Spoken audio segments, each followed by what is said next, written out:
Here's an Arcam Alpha stereo amplifier. This is the Alpha II, 1988, I think, around there. And it's on top of a Sony disc player that I was just going to use to test it. But before I tested it, I opened it up and have a look inside. And you can see there's a resistor down in there. I don't think I've ever seen one quite that bad. Just gone, burnt, gone.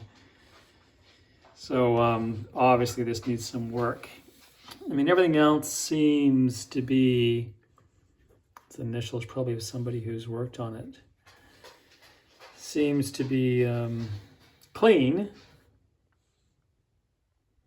So I'm curious as to what caused that to have burnt out. I'll take the back off and have a look.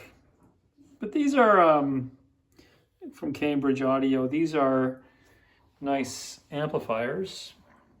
It's worth keeping. It's really straightforward, which is nice. I like that. You have your options here for what you want to use it for. Disc is how they reference a phonograph, record player, CD, tuner, and video. Then your tape or source button right here. Volume control. All the knobs are the same size and only 4 knobs, nice and minimal.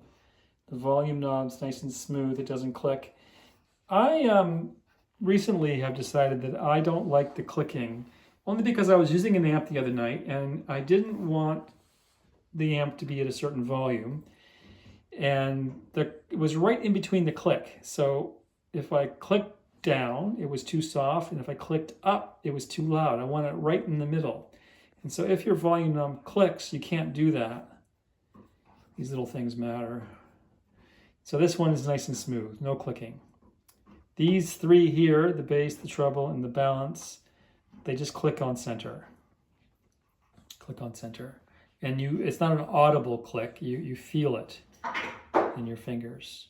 Headphone jack, phono, and then your power button. You can see in the back, these are the speaker connectors here, and they're built for, these are the speaker connectors here, and they're built for banana plugs. The size of this transistor, it's nice thing.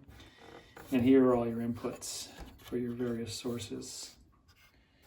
I have a feeling that since this burnt out like that some of these output transistors, these are the output transistors. I haven't seen anything like that before. They look like heat sinks.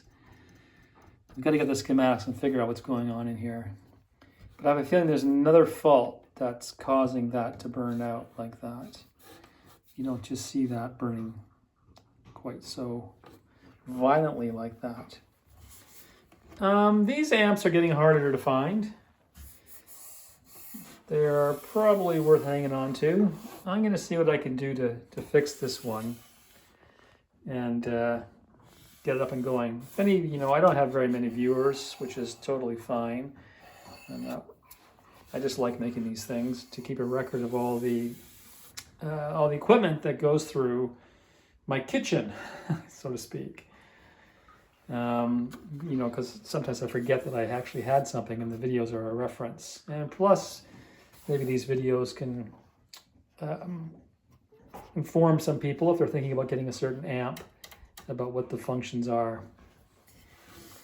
Look how nice and empty that is. I just love that. Anyways, this is the Arcam Alpha II, 30 watts per channel.